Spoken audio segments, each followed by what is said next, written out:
everybody, it's Franny, and today we have something super special. So we're taking a little bit of a break from our 3.2 Carrera rebuild project to work on this gem. This is a 1964 356C car. This is the last of the line of the 356s, and it's a really amazing car. A good friend of ours brought it by. We're going to do sort of just a general tune-up on the car, maintenance with oil changes, that sort of thing, electrical, tune the carburetors, that sort of thing. But God said there were some other things going on with the car as well, and I found a few bad issues that we're going to have to solve as well. So at any rate, this is going to be a bit of a long episode. We've got a lot of things going on the car, but I think it's going to be a super fun video, and I don't think you're going to want to miss a minute of it actually. Alright, well, we have a lot of work to get done, so let's go ahead and get started. Jay gave us several things to take a look at in the car, but I also wanted to do a bit of my own inspection. So the best place to start is pretty much up at the front of the car. We'll work our way to the back. Let me go ahead and pull the toolkit and the tire out, and then the C cars also have this plastic bit up here, which I'm going to pull that out as well.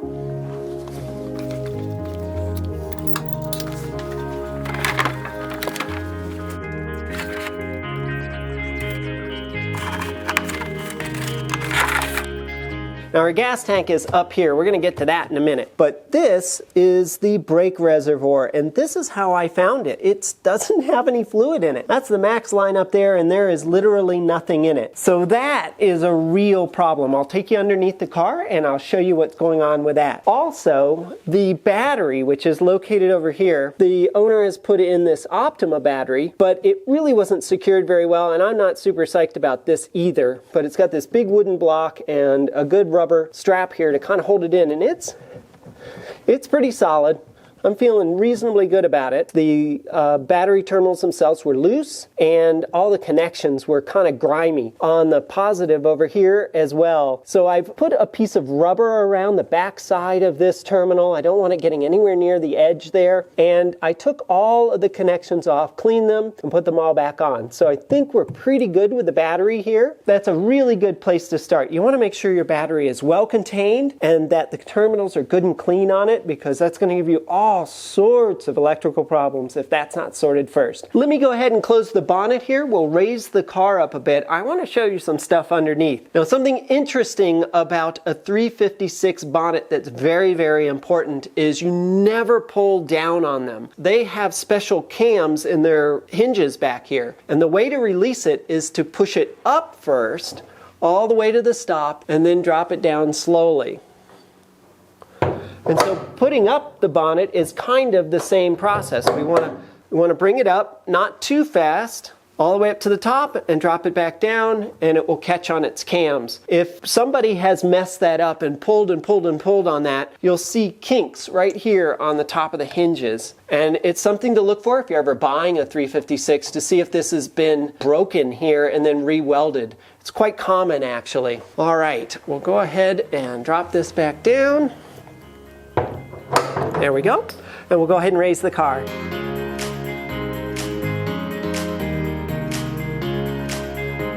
We're under the car, and the owner has told us that he's seen some damage to the undercarriage here. So let's take a look and see what we've got. Now, looking up here, you'll see that the undercoating is kind of peeling off here a bit.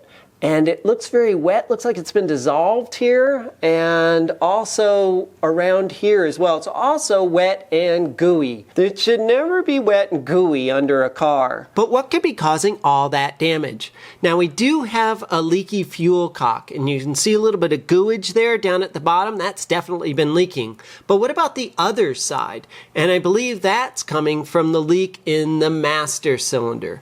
So we've got a bad grommet. Let's go ahead and get that replaced and see if we can stop that leak. You remember our empty brake reservoir up top there? Okay, well, this is our master cylinder here, and there's two lines coming down from that reservoir up there. I've already pulled a rubber grommet out of this line here, and this is the grommet that I pulled out. Now take a look at that. Do you see those cracks in that thing? Yikes, huh? That's not good. So this little rubber grommet guy sits sort of down inside this chamber, and this guy up here with that little metal connection there, fits inside this. And so what I'm thinking is, since these guys were so bad, that it probably leaked fluid out through this thing. So that's going to be also something we have to do before we can even drive the car. We're going to have to get to the master cylinder, replace the little rubber grommets. I got a new set of them. And then we're going to have to bleed the brakes because we can pretty much guarantee that we've got air in the system. And I don't think the brakes have been bled anytime soon, so it's part of the maintenance as well. So nothing extra to do actually. We're going to do it anyways. And remember with brakes is that they don't use fluid. They leak it. So if your reservoir keeps going lower and lower and lower, you have a leak somewhere in your brake system. Look at your wheel cylinders, look at your lines, look at your master cylinder, look at all the hoses and all that, and look for that leak because they're actually quite dangerous. Brakes are sort of important in a car, and we want to make sure that they're working 100%. Now I've got new rubber grommets here, and what I want to do is I already have the forward one out. This is the one I showed you. I need to pull the one in the back out, so I'm going to pull that one out. Then I'm going to try and get these guys in and then get the little silver tubes that go in the top of it put in. We'll see how it all goes. Already have this one out. I'm going to see if I can fit this one back in. See how difficult this is to get in.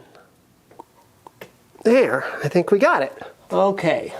And then I think our hose is just going to push into this grommet and we'll be all set. But before I do that, I think I want to do the one in back here as well. There we go. I've got a rag down here just because I know I'm going to have more brake fluid coming out. Move this guy out of the way a little bit here.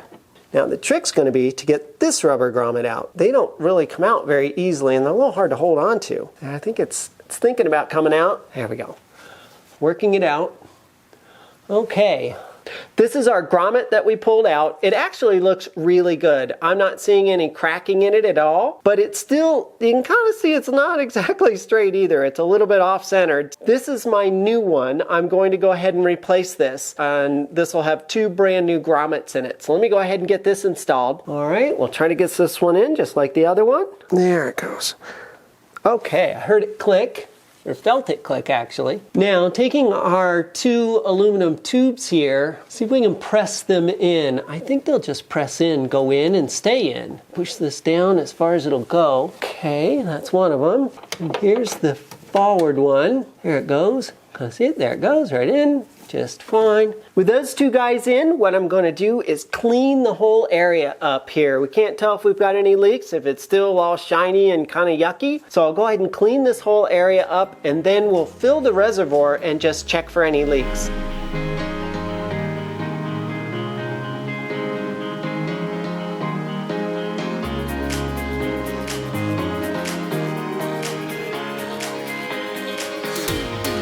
With those grommets replaced, we're ready to put some fluid in, see if we've got any leaks. All right, there we go. And as always with brake fluid, be super duper careful around paint because it just eats paint alive. I have the level filled just to this little plastic piece that's sitting out here on the side. With some brake fluid in the reservoir, let's go ahead and raise the car and check for any leaks. All right, the moment of truth. Do we see any fluid leaking out of here? I don't see any. It looks pretty good. I've got a completely clean piece of paper towel here. Let's see if we get anything at all. Nope, that looks good and dry. We'll check the back. And our paper towel looks nice and dry. I think we're pretty good here. Well, that looks pretty good up there. Our next step is really to bleed the entire brake system. But you know what? I just want to let this sit overnight. I'm a little worried that there might be something else that I just didn't catch. And if that's the case, I would have blown through a whole bunch of brake fluid and have to do that entire process all over again. So let's let this sit overnight and check it again in the morning. If it's completely dry, I think we're good to go. Day 2. I let the fluid sit in the reservoir overnight and it's exactly where I left it. That's a great sign. I looked underneath and it's completely dry. So next step is going to be to bleed all of the brakes because we definitely have air in the system. All right, so here's the plan. The master cylinder is just sort of off center. It's right about here-ish. So you always want to start with the furthest wheel away. So that's going to be our right rear. Then we're going to go to our left rear and then we'll do our right front. front and we'll do our left front. So for this, I'm gonna have to take the wheels off the car and I'll crack all the wheel bolts loose, get the wheels off the car, and we can start with our bleeding. I've chalked both sides of the front wheel and I'm actually lowering the lift to raise the car. With the wheel off the ground, I can remove all the wheel bolts.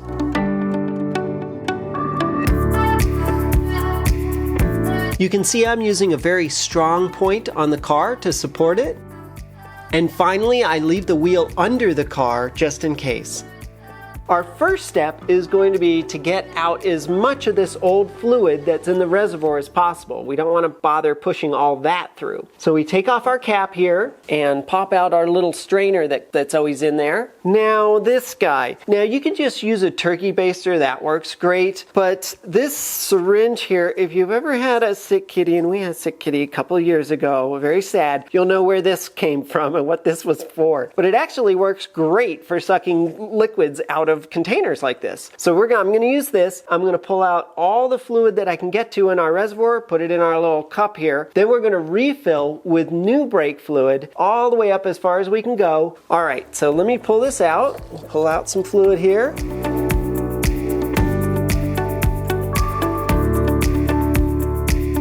And the fluid I'm pulling out here looks really good. That's because I put it in yesterday, but what I put in was .3. Now I'm going to be replacing it with .4 in this car, and you can do that. You can throw .4 over .3, but not .3 over .4. And really the biggest difference between 3 and 4 is really a temperature thing. These are disc brakes on this car, and I don't know what's in there right now anyways, but we're doing a full flush, and I'm going to throw .4 into this. So let me get the rest of this fluid out and we'll keep going.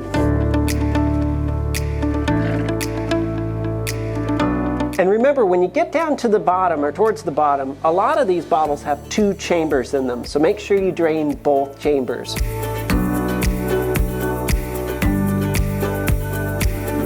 Okay, there we go.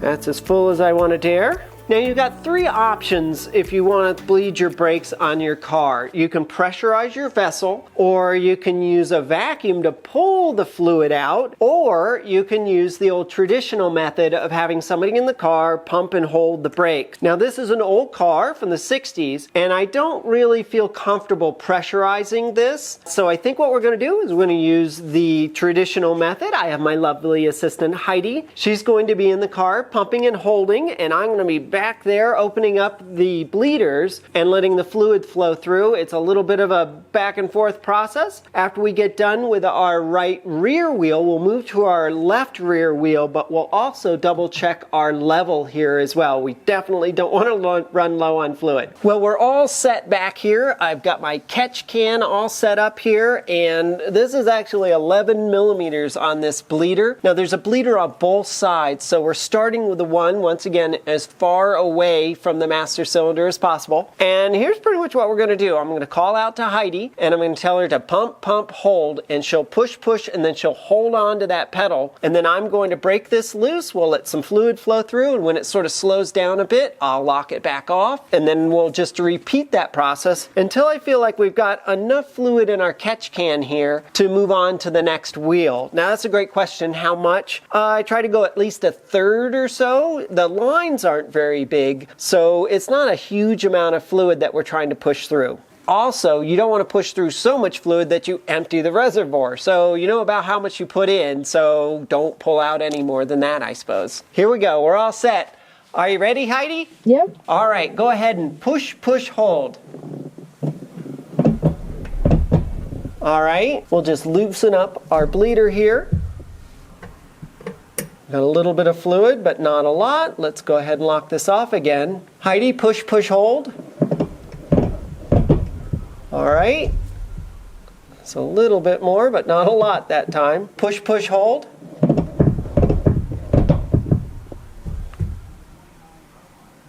Push, push, hold. Oh yes, look at that. Look at that air bubble. All right, keep going. Push, push, hold. Yep, that looks good. We're getting more air out. Keep going. Okay, this is starting to look really good. Now you can get a few little air bubbles towards the end, and it's actually air pulling in from the bleeder itself, which is fine, but I think we definitely have some air in the system. Now that we pulled a good bit of fluid out, I do want to check on our reservoir. It's about 1/3 full at this point. The level's somewhere below this band here. So I think I want to go ahead and put a little bit of extra fluid in here before we go too much further. Now, since this system was pretty much open, I'm going to be drawing quite a bit of fluid out of that right rear because I'm really just worried about air. So I want to make sure that I have enough fluid in this, and we'll pull kind of a disproportionate amount out of that right rear wheel. All right, we're going to get back to that wheel and do a bit more pulling of fluid out of that, and then of course we have the other side to do as well. After our first round there, we can see that we're about a little between 1/4 and 1/3 full in our reservoir can here. So I'm hoping to pull out maybe, I don't know, maybe close to 2/3 or so for this rear right wheel. And then we won't need to pull out as much for the other wheels. Heidi, are you ready back there? All right, go ahead and pump, hold, and eventually. We're getting close to the halfway mark here, but boy, we got a ton of air. That's a really good sign. All right, I think at this point we pulled quite a bit of fluid out. Checking the color of this fluid, it's pretty dark in there as well, so I think we really were due for a brake fluid change anyways. Let me go ahead and empty this. I'll come right back and we'll hook up to the other side and drain that one as well. The dust cover here for the bleeder, just work that off. There we go. Okay. And put our tube on. There we go. All right. After bleeding a bit of fluid out of the inside bleeder, I moved to the left rear wheel and repeated the entire process. It all went pretty well, and you can see I didn't have to pull nearly as much fluid. And when you have the wheels back on the ground, don't forget to go back and torque them down. I've got my torque wrench set to 90 foot-pounds. I'll go ahead and torque them in a star pattern.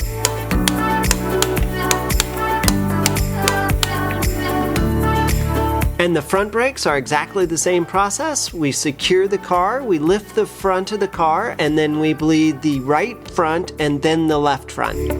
We bled all 4 wheels, all 8 bleeders. We did get some air out of the system, so I'm feeling pretty good about that. And I think we're all set. Now, the final thing you need to do is go back to your reservoir and fill it back up again. You'll see it's pretty darn low from the last time we were blowing fluid through it. So what you want to do is just top off your reservoir. No big deal there. All right, we're back up to the max line on our reservoir. Remember to put your strainer back in. If you haven't already put it back in, put your top back on.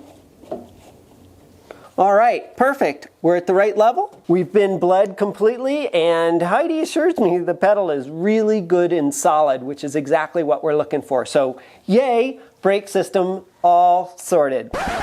Or is it? Did you check for leaks? Well, this is a bit disappointing. Do you see that drip there? This banjo bolt that goes into this banjo fitting into the back of the brake, this is the front left brake, had a copper washer on the outside and then an aluminum washer on the inside, and the aluminum washer was way too big and it was completely scalded. So I replaced it with a copper washer, but it's just something I had in my toolbox. I tried it again, pumped the brake several times, and I got this additional drip here.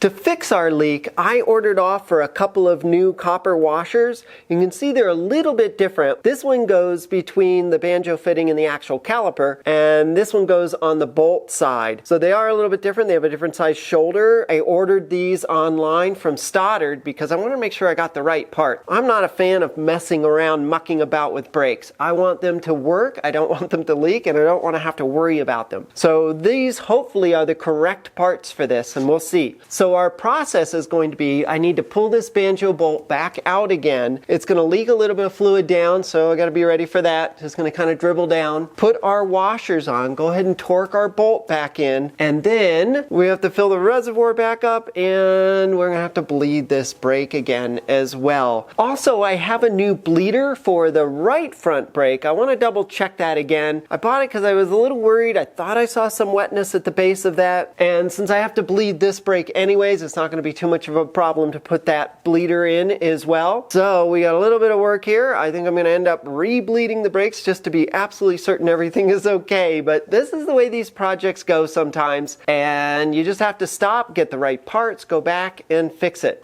All right, well, I think our brake bleeding went really, really well in the end. We found a few leaks in the system, which actually was a good thing because since our reservoir was low, I'd like to know why. We've replaced our washers, we replaced our little bleeder on the right side. Heidi is telling me that the pedal feels solid and hard as a rock, which is exactly what we're looking for, so all is good. I think we got the brakes sorted. Super psyched about that. Our final step in all of this is to make sure that our reservoir is just topped off. You can see it's a little bit low because we were pushing a little bit of fluid through, so we'll just throw a little more fluid in here just to bring it up.